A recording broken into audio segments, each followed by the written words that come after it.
সিনা পেতে দিতে রাজি আছি। আমার খোদার ঘরকে বেউজ্জতি মিটতে দেব না।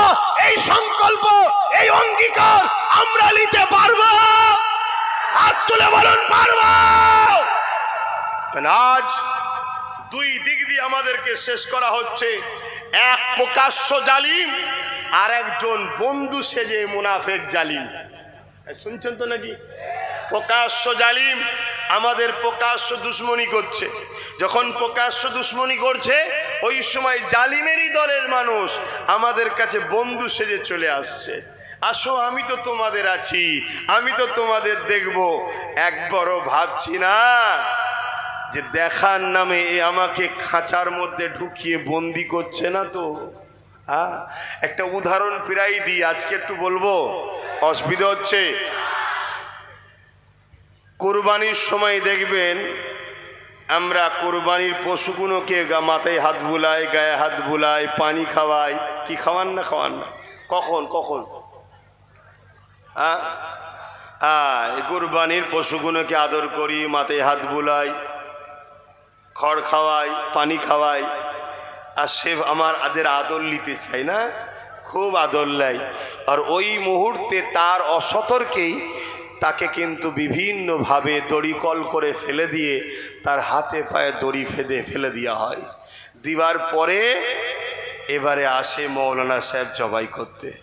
আসে না? নাই? এক কথা বলুন, তাহলে বাঁধার লোক আলাদা, জবাই করার লোক আলাদা। আপনি টোটাল ভারতবর্ষে দেখুন, এক সময়ে যারা তথাকথিত সেকুলারের নামে ছিল, তাদেরকেও কিন্তু জবাই করার লোকই ফিট করেছিল। শুনছেন তো? এখন সব তাদের কোনো মুখে কথা নেই। এই যে আমার আগে স্লোগান দিচ্ছিল আই লাভ মোহাম্মদ সাল্লাম, উত্তরপ্রদেশের কানপুরের ঘটনা। ওই উত্তরপ্রদেশে কত সেকুলার ভালোবাসার লোক ছিল না? কি গো, ছিল না? ছিল না? আজকে যখন ওই উত্তরপ্রদেশে আমার নবীর নাম কেলি অপমান করা হলো, একটা কোনো সেকুলার ভালোবাসার লোকের মুখে শুনেছো যে এটা তার অধিকার আছে, দেশ থেকে রাইট দিয়েছে, অতএব এটা যারা করছে এটা অন্যায় করছো? কেউ বলেছে? কেউ বলেনি। কথা বুঝে আসছে? আজও বাপ আমরাও দেখছি এই বাংলায় তোমাদের পাশের ক্যানিংয়ে লোকের পায়ে দড়ি বেঁধে টেনে টেনে টেনে টেনে নিয়ে যে কারেন্টের পোস্টারে শর্ট খাইয়ে মেরে দিয়েছে না, দেয়নি? কোনো সেকুলার কারো মুখে কথা শুনতে পাওয়া যাচ্ছে? কোনো বিচার করার জন্য রাস্তায় কেউ নামছে? মনে রেখে দিও, ইরা দেখাই এক, হাতির দাঁত চিবোবার আলাদা, দেখাবার আলাদা। মনে রাখবেন, আমাদের আপন তো সে হবে যে আমার রাসূলুল্লাহর আপন হবে, আমাদের দুশমন তো সে হবে যে রাসূলুল্লাহর দুশমন হবে। কেননা আমাদেরকে ভালো সে বাসবে যে আমার রাসূলুল্লাহকে ভালোবাসে, আমাদের সঙ্গে শত্রু তো সে করবে যে রাসূলুল্লাহকে মিটাতে চায়। এ যুবকেরা, তরুণেরা, কেন আমাদের একটাই পরিচয়, আল্লাহ আমাদের যে খায়রুল উম্মাহ করেছে, এই জন্যই করেছে আমরা গোলাম মুহাম্মদ রাসূলুল্লাহর গোলাম। তাই আমাদের পরিচয় হলো আমরা রাসূলুল্লাহর গোলাম। বলো কি পরিচয়? কি পরিচয়? আওয়াজ দিয়ে বলো, আমরা রাসূলের গোলাম। কি পরিচয়? কারা কারা মেনে নিতে পারছো আমরা রাসূলের গোলাম? হাত তুলে দেখাও। আমরা কার গোলাম? আমরা কার গোলাম? আমরা কার গোলাম? তাই আমাদের গোলাম রাসূলুল্লাহ যখন আমরা, তাহলে আমাদেরকে ভালো তো সে বাসবে যে রাসূলুল্লাহকে ভালোবাসে। আমাদেরকে পছন্দ তো সে করে না যে রাসূলুল্লাহকে পছন্দ করে না।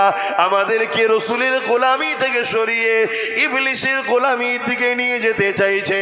আমাদেরকে রাসূলুল্লাহ থেকে সরিয়ে দুনিয়ার ফিতনা ফাসাদের দিকে নিয়ে যেতে লাগছে। এ যুবকেরা, তাই মন দিয়ে একটু শোনো। হযরত বাসিরের আব্বা যান এই সময় আল্লাহ নবীর কাছে গিয়ে নামটা লিখিয়ে দিলেন। সময় এসে গেল, বিরাট বড় লড়াই শুরু হয়ে গেল। এই লড়াইয়ের ময়দানেতে আল্লাহ নবীর সাহাবারা চলে গেলে, এই লড়াইয়ের ময়দানে সাহাবারা চলে গেলে। ওই ছোট্ট বাসির অপেক্ষায় রয়েছে কবে সাহাবা হুজুররা ফিরে আসবে। আব্বাকে যদি আমরা দেখতে পাই। একদিন মদিনায় ঘোষণা হয়ে গেল, আল্লাহ নবী সাহাবারা লড়াইয়ের ময়দান থেকে দিকে ফিরে আসতে লেগেছে। এই খবরটা পাওয়ার পরে ওই ছোট্ট বাসির কচি দিলটা চাইছে যদি আমার আব্বা লড়াইয়ের ময়দান থেকে গাজী হয়ে ফিরে আসে। এই জন্যে তিনি একটা উঁচু টিলার ওপরে গিয়ে বসলো, যে রাস্তা দিয়ে নবী সাহাবারা আসবে ওই উঁচু টিলার ওপরে বসলো। একটার পর একটা সাহাবা হুজুররা যেতে লেগেছে। ওই বাচ্চা বাসির তিনার আব্বা জানকে খুঁজতে লেগেছে। এ যুবকেরা কি করুন বিষয় ভাবো, কি কষ্টের পরে ইসলাম এসেছে ভাবো। আজ দুনিয়াদারি করতে গিয়ে আমরা এমন লোকের পিছনে ঘুরে বেড়াই যারা কিনা আমাদের সাহায্য না নিলে এক সেকেন্ড পর্যন্ত টিকে থাকতে পারবে না। তারা আমাদের সাহায্য নিয়ে ক্ষমতায় আসে, অথচ আমাদের মসজিদ মাদ্রাসার জন্য আমরা যখন কথা বলি এই জালিম জাহান্নামীরা তখন বলে দিল্লি চলে যাও। বলে না বলে না, আওয়াজ দিয়ে বলুন বলে না বলে না। এদের পিছনে মুসলমানের সন্তানের আমরা সাথ দিয়ে বেড়াই। হ্যাঁ, এরা আমাদের পাওয়ারে বলিয়ান, এরা আমাদের সহযোগিতাতে বলিয়ান। এদের নিজেদের কোনো কৃতিত্ব নেই। আমরা যদি এদের পাশ থেকে সরে যাই, বিগত দিনে যাদের পাশ থেকে সরেছি তাদের যেমন দশা হয়েছে এদেরও সেই দশা হবে।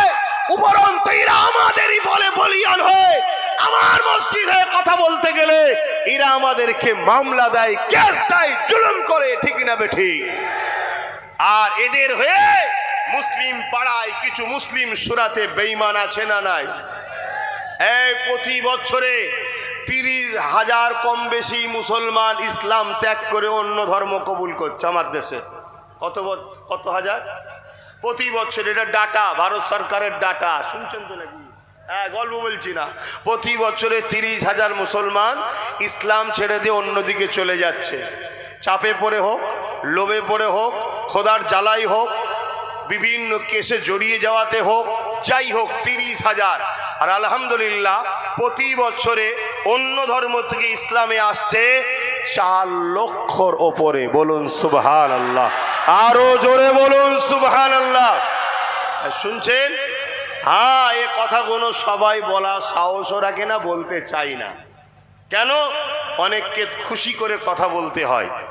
আমার একমাত্র আল্লাহ রসুল ছাড়া কাউকে খুশি করার প্রয়োজনও না। আমি মুসাফির, দুদিনের বাবা, আজ আছি কাল নাই। দুনিয়ার তাওয়াক্কাও করি না, কারো ধারও ধরি না। কথা বুঝে আসছে? তো বাপেরা আমার, রাত তখন 7-8টা বাজে, গভীর জঙ্গলের ভেতরে গত পরশুদিন সেই কি আঁকা বাঁকা পাহাড়ের রাস্তা ঘুরে বেড়াচ্ছি। কোনো টেনশন নেই, যা কপালে আছে, বাঘ আছে না ভাল্লুক আছে, যা আছে আছে, আমার কি আছে? কপালে খোদা যেটা লিখা থাকবে সেখানে ছুটতে হবে না, হবে না। এটা মাথায় রেখে দিও। তো সেই জায়গাতে আমি যেটা বলতে চাইছি, তাহলে বলুন আমরা কি নিজেদের হাতে নিজেদের দিনকে মিটাতে চাই? তাহলে একটু ভেবে চিনতে পা ফেলা দরকার আছে না নাই? কতটা কষ্ট করার পর ইসলাম এসেছে। হযরত বাসির আল্লাহ নবী ছোট্ট সাহাবীটা একটার জন্য কি ভবিষ্যৎবাণী করে গেছে তোমার জানা নাই। তোমাকে সেই দিকে আস্তে আস্তে তোমরা যাচ্ছ, এখনো সময় আছে। আমার রসুলের সাহাবাদের দেখে শেখো, তারা দিনের জন্য জান লেগেছে, জান দিয়েছে, মাল লেগেছে, মাল দিয়েছে, বা সন্তানকে পর্যন্ত রাসূলুল্লাহর জন্য ঢাল হিসাবে দাঁড় করিয়ে দিয়েছে। জোরে বলুন সুবহানাল্লাহ। আল্লাহ নবী লড়াইয়ের ময়দানে আরো একটা মানুষ দাঁড়িয়ে গেল, চোখ ভরা পানি। ইয়া রাসূলুল্লাহ, হাবিবাল্লাহ, আপনি আমাকে একটু ইজাজত দেন, আমি একটু ঘরে যাব। এ হারুয়ার মানুষ, হারুয়া তো কারা কারা হারুয়ার লোক আছে একটু হাত তুলে দেখান তো। হারুয়ার লোক কারা আছে? লম্বা করে হাত তোলেন। এ হারুয়ার মানুষেরা, বাবারা শুনে রেখে দাও গো, তোমারই হারুয়া জমিনে এত সহজে দাঁড়িয়ে টুপি আসেনে, এত সহজে মসজিদ মাদ্রাসা আসেনে, এত সহজে দিন ইসলাম আসেনে। হারুয়ার পীর আব্বাস আলী গোরাচাঁদ রহমাতুল্লাহ আলাইহি তিনার যে অবদান রয়েছে, এই অবদান ভুলে যাবার মতো নয়। কিন্তু মনে রাখবে, এই জমিনে ইসলাম অনেক লড়াইয়ের পরে এসেছে। এই জমিনে ইসলাম হাজারো মা সন্তান হারা হওয়ার পরে এসেছে। এই জমিনে ইসলাম হাজারো মা এমন করে স্বামী হারা হয়েছে, এমন করে বিধবা হয়েছে, তারপরে এই জমিনে ইসলাম এসেছে গো। তার একটা চোরা বলে যায়, শুনে রেখে যায় এ নওজওয়ানেরা। একটা যুবক রাসূলুল্লাহ দরবারে এক ব্যক্তি দাঁড়িয়ে গেল, ইয়া রাসূলুল্লাহ হাবিবাল্লাহ, হুজুর আপনি আমাকে একটু ইজাজত দেন, আমি একটু ঘরে যাব। আল্লাহ নবী তাকে ইজাজত দিয়ে দিলে। ওই সময় তিনি ঘরে চলে গেলে। ঘরে গিয়ে ঘর আর তোমার আমার মতো নয়, একটা ঝুপড়ি ঘর রয়েছে পাতা দিয়ে ঘেরা। সেখানে ডাক দিতে লাগলে, এ বাবা বাসির, বাসির বলে ডাক দিলেন। একটা হালকা বয়সে ছোট বাচ্চা বেরিয়ে এলো। আব্বাজান বলে বাপকে জড়িয়ে ধরলো। আল্লাহ নবীর সাহাবীটা চোখ দিয়ে পানি বেরোতে লেগেছে। ওই পানি গড়িয়ে গড়িয়ে ওই বাচ্চার মাথায় পড়তে লেগেছে। বাচ্চা মাথা তুলে বলতে লেগেছে, আব্বা আপনি কেন আজকে কাঁদছেন? আমি জানি আপনি আমাকে বড় ভালোবাসে, কারণ এই জমিনের উপরে আমার মা নাই, মা ইন্তেকাল হয়ে গেছে। আপনি আমার আব্বা, আপনি আমার আম্মা, তাই আপনি আমাকে বড় ভালোবাসেন। কিন্তু আজকে কান্নার কারণটা কি? ওই সময় সাহাবী বলতে লাগলে, এ বাবা বাসির, শেষবারের মতো তোমার সঙ্গে আমি দেখা করতে এসেছি। ছেলে বলে, আব্বা কি বলছেন আপনি? বুঝলাম না। ওই সময় সাহাবী বলে, এ বাবা ছেলে রে, আল্লাহ নবী দরবারে বসেছিলাম, নবী আমার জানিয়েছে বাবা ইসলামের জন্য মাল লাগবে, দাও বাবা। যারা মাল দেবে আল্লাহ পাক তাদেরকে জমিন আসমানের মতো বড় বড় জান্নাত দিয়ে দেবে।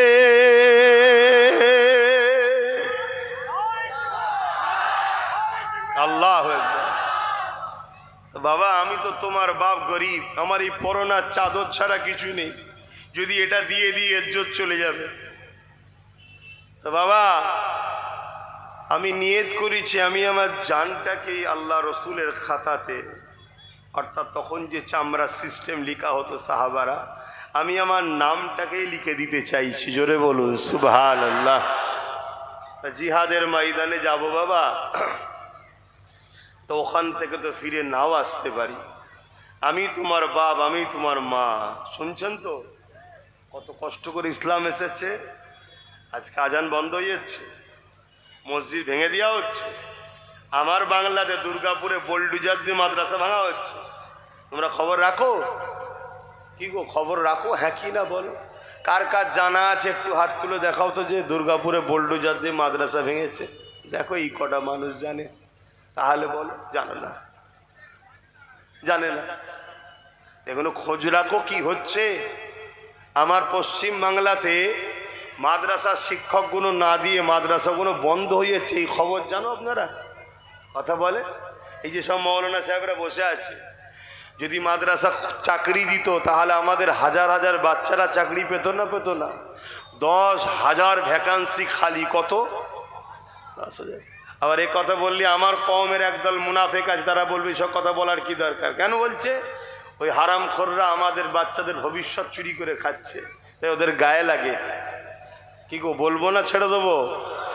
10,000 আলেম উলামা আমাদের বাচ্চারা চাকরি পেত না? পেত না? হ্যাঁ, এই ভ্যাকান্সিগুলো তো মাদ্রাসাগুলো চলতো না? চলতো না? শেষ হয়ে যাচ্ছে, খেয়ালই নাই। অথচ কত কষ্ট করে ইসলাম এসেছে শোনো। আল্লাহ ছাড় দিয়েছে, ছেড়ে দেয়নি। মনে রাখবে, আল্লাহ রসুল ছেড়ে যাদের পিছনে হাওয়া দিচ্ছ তাদের হাতেই আল্লাহ তোমাকে আমাকে মিটাবে। এটা কোরআনে সূরা বাকারাতে আল্লাহ ওয়াদা করেছে। কাউকে যদি ভালোবাসতে হয়, মান আহাব্বা লিল্লাহ, আল্লাহর জন্য ভালোবাসো। ও আবগাদা লিল্লাহ, ঝগড়া যদি করতে আল্লাহর জন্য করো আতালিল্লাহ, যদি আত্মীয়তা করতে আল্লাহর জন্য করো, মাতা মানা আলিল্লাহ, বিচ্ছেদ যদি হয় আল্লাহর জন্যই করো। আব্বাস সিদ্দিকীকে ভালোবাসেন আপনারা? কার জন্য? জোরে বলেন, কারা কারা আল্লাহর জন্য আমাকে ভালোবাসেন একটু হাত তুলে দেখান। আলহামদুলিল্লাহ, আলহামদুলিল্লাহ, আলহামদুলিল্লাহ। এই ভালোবাসাটা হলো সলিড, এই ভালোবাসাটা হলো সলিড। হাত নামাও। যদি কোনোদিন আমার সঙ্গে ঝগড়া করতে হয় কার জন্য করবেন? জোরে বলেন, আল্লাহর জন্যে। তবে ঝগড়া করতে হবে। কথা বুঝে আসছে? তুমি দুনিয়ার কোন বেঈমান, কোন জালিম, কোন চোর, কোন চরিত্রহীনদের জন্য তুমি আমায় গালিগালাজ করছো, আমার সঙ্গে ঝগড়া করছো? হ্যাঁ, মনে রেখে দিও, জবান আল্লাহ দিয়েছে, কাল বন্ধ হয়ে যাবে নিঃশ্বাসটা ফুরিয়ে গেলে। ওই বাচ্চা তখন বাপকে বলছে, বাবা আপনি যদি না আসতেন আমি আরো খুশি হতাম, দেরি করবেন না, জলদি করে মোহাম্মদ রসুলের কাছে চলে যান। জোরে বলুন সুবহানাল্লাহ। বাচ্চা কেমন দেখেন। আর আজকে আমার মায়েরা রুখছে, যাসনি আব্বাস সিদ্দিকীর মাহফিলে, ঝগড়া হতে পারে। আবার একটা অংশ বলছে আব্বাসকে দাওয়াত করিসনি, ঝামেলা হতে পারে। ও ঝামেলা হতে পারে, এ তো আবু জেহেলের মতো কথা। আবু জেহেলই তো বলেছিল মোহাম্মদ যত ফিতনা লাগালো, আমরা তো বেশ চালাচ্ছিলাম, ঝেড়ে ঝুড়ে লোককে লুটে গুলাম বানিয়ে, মোহাম্মদ রসুল এসে কেন বলতে গেল? শুনছেন তো? দেখো, ইসলামের সাবজেক্ট অনেক আছে। কেউ নামাজের কথা বলে, কেউ রোজার কথা বলে, কেউ হজের কথা বলে, কিন্তু ইসলামের মূল সাবজেক্ট হলো অন্যায়কে মিটিয়ে ন্যায়কে প্রতিষ্ঠিত করার নাম হলো ইসলাম। জোরে বলুন সুবহানাল্লাহ। ওটা যদি আমি পড়াই তাহলে অসুবিধাটা কি আছে? একটা স্কুলে অনেক কটা সাবজেক্ট থাকে না? থাকে না? এই হুজুর একটা পড়াচ্ছে, ওই হুজুর একটা পড়াচ্ছে, ওই হুজুর একটা পড়াচ্ছে, এই হুজুর একটা পড়াচ্ছে, কেউ অঙ্ক, কেউ বিজ্ঞান, কেউ ইংলিশ, কেউ পড়ায় না। ঠিক তেমন ইসলামে কেউ নামাজ নিয়ে, কেউ রোজা নিয়ে, কেউ দাড়ি নিয়ে, কেউ টুপি নিয়ে, কেউ পাক নিয়ে, কেউ পবিত্র নিয়ে, কেউ এক একজন এক একটা বিষয় হজ করে। আব্বাস সিদ্দিকী যদি একটু ন্যায়ের পক্ষে অন্যায়ের বিরুদ্ধে এই সাবজেক্টটা পড়ায়, তাহলে বাকি হুজুরদেরও সাথ দেওয়া দরকার, আর বাকি মুসলমানদেরও বলা দরকার। না তো ইসলামের বাইরে কথা বলছে না, ইসলামের পক্ষেই তো কথা বলছে। কি বলা দরকার আছে না? না, কিন্তু না, আমার রসুল 40 বছর মক্কার জমিনে ছিল, সবাই রসুলের তারিফ করছে, প্রশংসা করছে। এমনকি রসুলকে আল আমিন চির সত্যবাদী বলছে, as-সাদিক সত্যবাদী বলছে, সব প্রশংসা করছে। যেই নবী বললেন এই জমিন আসমান একজন মালিক, লা ইলাহা ইল্লাল্লাহ, আল্লাহ কে সিওয়া দুসরা কোই মাবুদ হি নেহি। আর নবী যখনই বললেন জুলুম বন্ধ করো, নারীর অধিকার দাও, অত্যাচার বন্ধ করো, রেপ বন্ধ করো, নারীদেরকে জ্যান্ত পুঁতে দিয়া বন্ধ করো, অমনি রাসূলুল্লাহর বিরুদ্ধে মক্কার যারাই তারিফ করেছিল বিরুদ্ধে লেগেছে না লাগেনি? জোরে বলেন, আওয়াজ দেন। পাতে যতক্ষণ দিচ্ছি ততক্ষণ খাদেম ভালো, আর যখনই পাতে দেবে না এই লোক ভালো নয়, এটা ঠিক ভালো যে লক্ষণ নয়। তাহলে ভালোবাসবো কার জন্যে? দুশ্মনী কার জন্যে? আল্লাহ নবীর ওই বাচ্চা সাহাবী বাসির বাপকে বলে দিলেন, আব্বা যান আপনি যদি না আসতেন আরো খুশি হতাম। আল্লাহ নবীকে দেরি করাবেন না, আপনি যান, চলে যান। আপনি রাসূলুল্লাহর জন্য, আল্লাহর জন্য নিজেকে দান করে দেন।